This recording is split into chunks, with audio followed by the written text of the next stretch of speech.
masif untuk pemanasan global dan ramah lingkungan.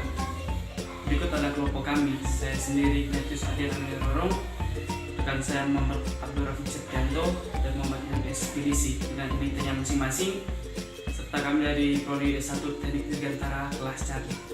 Nah, energi terbarukan adalah energi yang ada di alam ini dan berkelimpahan. Kita mulai dari latar belakang. Di bumi, listrik sudah menjadi salah satu kebutuhan primer. Semua kita menggunakan listrik, entah teknologi mesin, workshop, mencas HP, ataupun alat rumah tangga, kita membutuhkan sebuah listrik. Listrik dipakai di semua orang, di desa ataupun di kota. Nah, dengan listrik, semua aktivitas dan kegiatan pun bisa berjalan.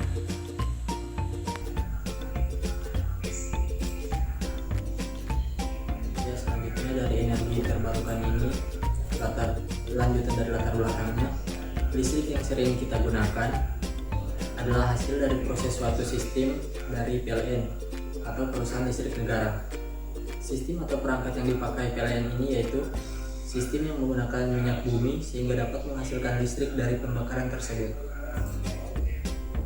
Minyak bumi adalah hasil alam yang terbatas. Jadi, dalam jangka waktu tertentu, minyak bumi akan habis. Ada juga sumber daya alam yang tak terbatas, artinya sumber daya alam yang tidak akan habis yaitu panas bumi, udara, dan air. Dari beberapa sumber daya alam ini dapat dimanfaatkan untuk membangkitkan tegangan arus listrik. Selain bebas polusi, juga dapat mengurangi panas bumi akibat pemanasan global serta ramah lingkungan.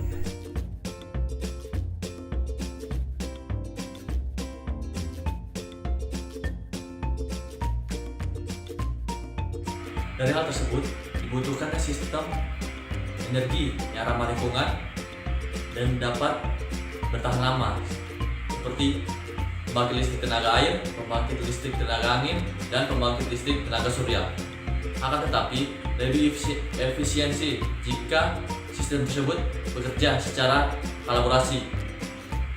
Maka dari itu, jika salah satu sistemnya mati, maka masih terdapat sistem yang bekerja. Nah, pada penelitian kita kali ini terdapat rumusan masalahnya. Yang pertama, apa manfaat dan dampak bagi masyarakat digunakan sistem tersebut? Yang kedua, bagaimana sistem atau perangkat tersebut dapat menyimpan energi dan menghantarkan tegangan arus listrik serta bekerja secara kolaborasi. Yang ketiga, mengapa pembangkit listrik tersebut digunakan secara kolaborasi? Nah, selain rumusan masalah, pada penelitian kali ini terdapat batasan masalahnya. Nah, di sini penggunaan sumber daya alam yang tak akan pernah habis, yaitu angin dan air, dengan cara kerja dan sistem yang ramah lingkungan.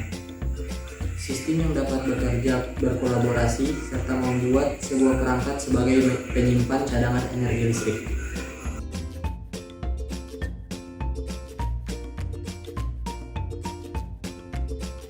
Nah, tujuan dari penelitian kelompok kami adalah pertama, untuk menghemat bahan bakar fosil, kedua, mengatasi pemanasan global akibat pemanasan bumi, ketiga, menyediakan ketersediaan energi listrik yang tak akan pernah habis. Lalu, adapun manfaatnya, yang pertama, manusia atau seorang bisa mengasah kemampuan ilmu pengetahuannya serta kemampuannya. Lalu, menyediakan ketersediaan energi yang tak akan pernah habis. Kedua, bisa mengetahui perubahan energi potensi energi kinetik ke mekanik akibat generator, turbin, dan lain sebagainya.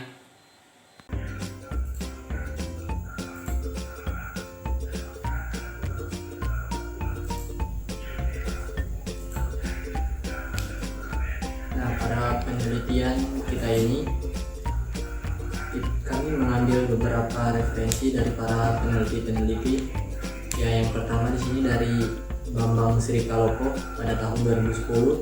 Topik penelitiannya pemodelan baterai asam sebagai sumber energi mobil listrik.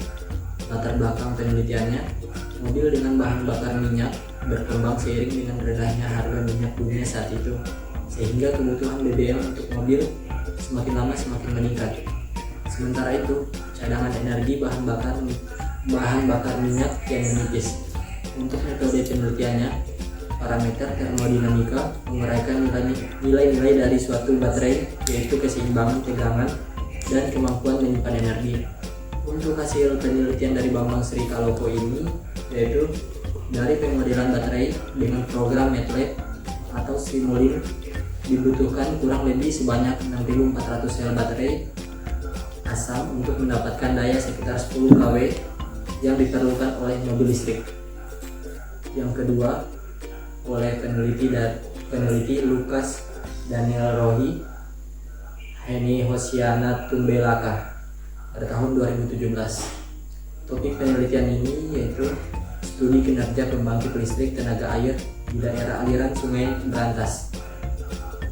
Latar belakang penelitian, kebanyakan pembangkit yang beroperasi di Indonesia ialah jenis pembangkit yang menggunakan bahan bakar fosil dan memiliki masalah terhadap lingkungan, yaitu meningkatnya kadar CO2 dan pemanasan global.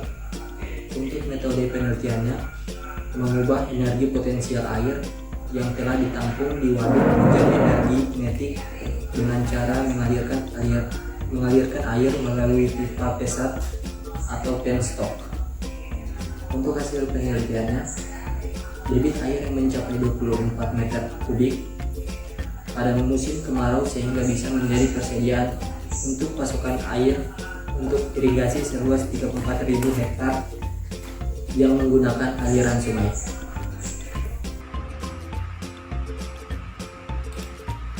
Nah, penelitian relevan yang ketiga dari Nur dan Hanifah pada tahun 2017, mereka meneliti mana mereka memakai rasio perbandingan.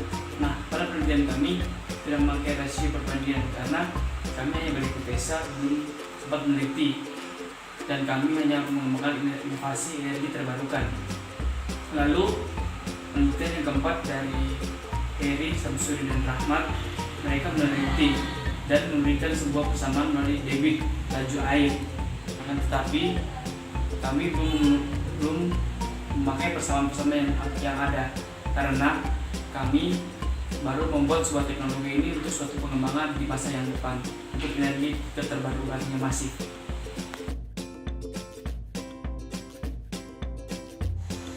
Selanjutnya penelitian kelima pada penelitian Bahtiar dan Wahyudi. Mereka meneliti tentang kinerja mesin turbin selama 1 tahun. Sedangkan pada penelitian kami belum meneliti estimasi waktu yang diperlukan untuk teknologinya karena kami memerlukan daya listrik yang tidak akan habis. Selanjutnya penelitian ke-6 dari Adab dan Partawonan. Penelitian kami sama dengan penelitian ini karena variasi antara kecepatan angin dan waktu mempengaruhi kecepatan mesin.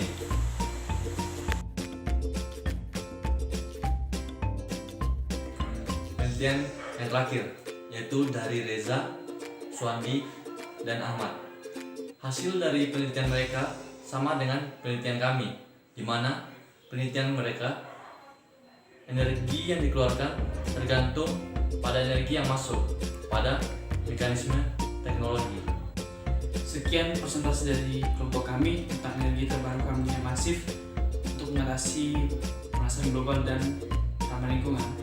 Semoga bermanfaat dan Jesus bless you.